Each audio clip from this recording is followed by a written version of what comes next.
بسم اللہ الرحمن الرحیم۔ السلام علیکم ورحمۃ اللہ وبرکاتہ۔ الحمد للہ وکفی وسلام علی عباده الذین اصطفی، اما بعد۔ حاضرین و ناظرین، یہ درس نمبر 1876 ہے، اور آج سورۃ الشورى کی 2 آیتوں کی تلاوت و تشریح کی جائے گی، آیت نمبر 47 اور 48، 47 and 48۔ چلیے سب سے پہلے ہم ان 2 آیتوں کی تلاوت کرتے ہیں، لفظی ترجمے اور ترجمے کے بعد تشریح کرتے ہیں۔ اعوذ باللہ من الشیطان الرجیم، بسم اللہ الرحمن الرحیم۔ استجیبوا لربکم من قبل ان یأتی یوم لا مرد له من اللہ، ما لكم من ملجأ يومئذ وما لكم من نكير، فإن أعرضوا فما أرسلناك عليهم حفيظا إن عليك إلا البلاغ وإنا إذا أذقنا الإنسان منا رحمة فرح بها وإن تصبهم سيئة بما قدمت أيديهم فإن الإنسان كفور، صدق اللہ العظیم۔ لفظی ترجمہ یوں ہیں، استجیبو، تم حکم قبول کرو، لربکم، اپنے رب کا، من قبل ان یأتیا، اس سے پہلے کہ آ جائے، یومن، وہ دن، لا مردہ، نہیں ہے پھرنا، لہو، اس کے لیے، من اللہ، اللہ کی طرف سے، ما لکم، نہیں ہوگی تمہارے لیے، من ملجئن، کوئی جائے پناہ، یومئذ، اس دن، وما لکم، اور نہیں ہوگا تمہارے لیے، من نکیر، انکار کرنا۔ فإن اعرضوا، پھر اگر وہ منہ موڑیں، فما ارسلناک، تو ہم نے نہیں بھیجا آپ کو، علیہم، ان پر، حفیظاً، کوئی نگراں۔ ان علیکا، نہیں ہے آپ کے ذمے، الا البلاغ، مگر پہنچا دینا ہی، وَإِنَّا، اور بلا شبہ ہم، اذا، جب، اذقنا، چکھاتے ہیں، الانسان، انسان کو، منا، اپنی طرف سے، رحمتاً، رحمت، فرحہ، تو وہ خوش ہوتا ہے، بہا، اس کے ساتھ، وَإِن تُصِبْهُمْ، اور اگر ان کو پہنچتی ہے، سیئۃ، کوئی تکلیف، بما، بسبب اس کے جو، قدمت، آگے بھیجے، ایدیہم، ان کے ہاتھوں نے، تو فإن الانسان، تو بلا شبہ انسان، کفور، بہت ہی ناشکرا ہے۔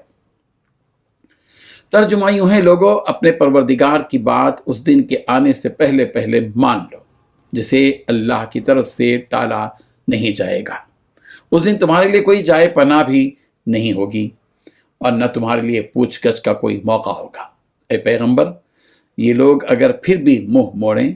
تو ہم نے تمہیں ان پر نگران بنا کر نہیں بھیجا ہے، تم پر بات پہنچا دینے کے سوا کوئی ذمہ داری نہیں ہے۔ اور انسان کا حال یہ ہے کہ جب ہم انسان کو اپنی طرف سے کسی رحمت کا مزہ چکھا دیتے ہیں تو وہ اس پر اترا جاتا ہے،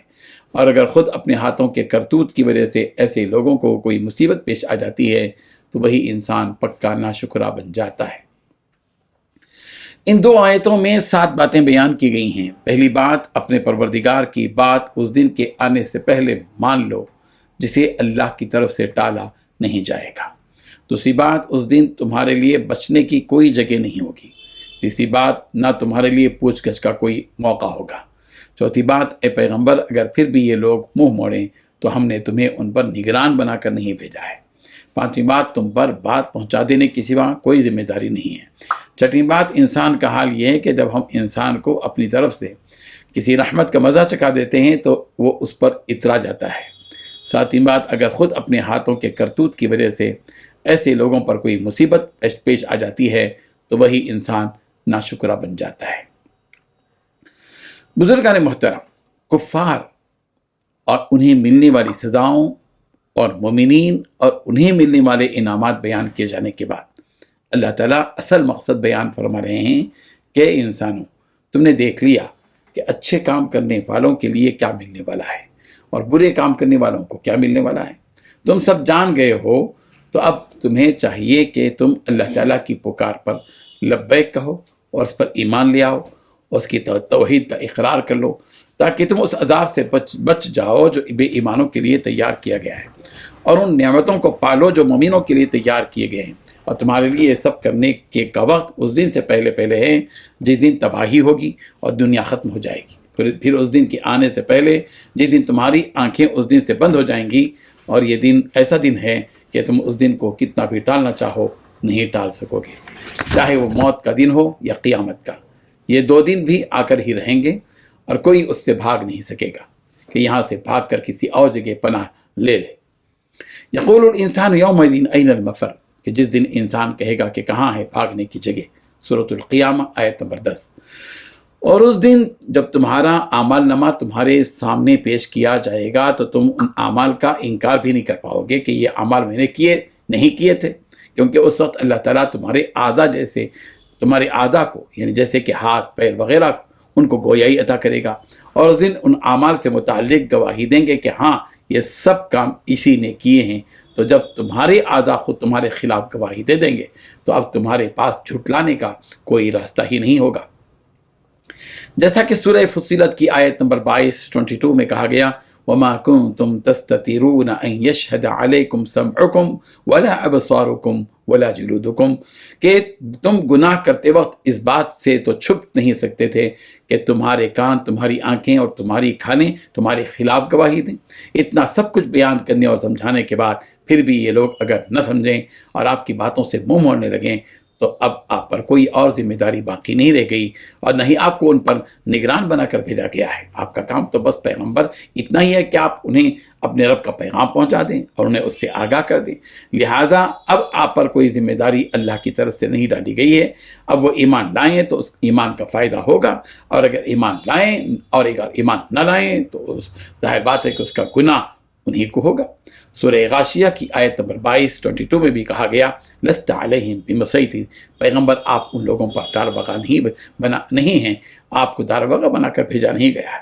تو دیکھیں وہ کیا کر رہے ہیں، وہ کیا نہیں کر رہے ہیں، آپ کو داروغہ نہیں بنا گیا ہے، آپ کو تو مذکر، نصیحت کرنے والا بنا کر بھیجا گیا ہے۔ سورہ بقرہ کی آیت نمبر 272 میں کہا گیا کہ لیس علیک ھداھم، ان کو ہدایت پر لانا آپ کی ذمہ داری نہیں ہے۔ سورہ اعراض کی آیت نمبر 40 میں کہا گیا فَإِنَّمَا عَلَيْكَ الْبَلَاغُ وَعَلَيْنَا الْحِسَابُ، کہ پیغمبر آپ کی ذمہ داری ہمارا پیغام لوگوں تک پہنچانا ہے، اب ہمارے ذمہ ہے ان کا حساب لینا۔ نبی رحمت صلی اللہ علیہ وسلم کو ہر طرح تسلی دینے کے بعد اللہ تعالیٰ انسان کی فطرت بیان کر رہے ہیں کہ وہ کیوں باطل چیزوں کو چھوڑنے تیار نہیں ہوتا اور اس کی پکڑے کیوں رہتا ہے۔ چنانچہ فرمایا کہ جب انسان کو ہم اپنی رحمت کے سبب اسے خوشیاں، آسانیاں، راحتیں، سکون اور مال و دولت عطا کرتے ہیں تو وہ اس پر اترا جاتا ہے، غرور کرنے لگتا ہے، اکڑ پیدا کر لیتا ہے، اور اس کے ذہن میں یہ خیال آتا ہے کہ یہ سب کچھ میں نے اپنے دم پر کیا ہے، اور جو کچھ مجھے ملا ہے وہ میری اپنی محنت کا نتیجہ ہے، اس میں کسی اور کا دخل نہیں ہے۔ لیکن پھر جب اس پر پریشانیاں اور مصیبتیں آنی شروع ہو جاتی ہیں اور وہ بیماری میں مبتلا ہو جاتا ہے تو اس کی ساری عقل ختم ہو جاتی ہے، اور جو وہ پہلے کہتا تھا کہ یہ سب کچھ میں نے خود کیا ہے اور میری محنت سے حاصل ہوا ہے، اب ان پریشانیوں کو دیکھ کر وہ اللہ کے سامنے گر گرانے لگتا ہے، کیونکہ اب اسے معلوم ہے کہ ان پریشانیوں کو ہٹانا اس کے بس میں نہیں ہے، اس لیے وہ اللہ کے سامنے عاجزی کرنے لگتا ہے تاکہ یہ مصیبتیں اس سے ختم ہو جائیں۔ اللہ تبارک و تعالیٰ ان آیات کی حقیقت کو سمجھنے کی توفیق عطا فرمائے۔ آمین۔ وآخر دعوانا ان الحمد للہ رب العالمین۔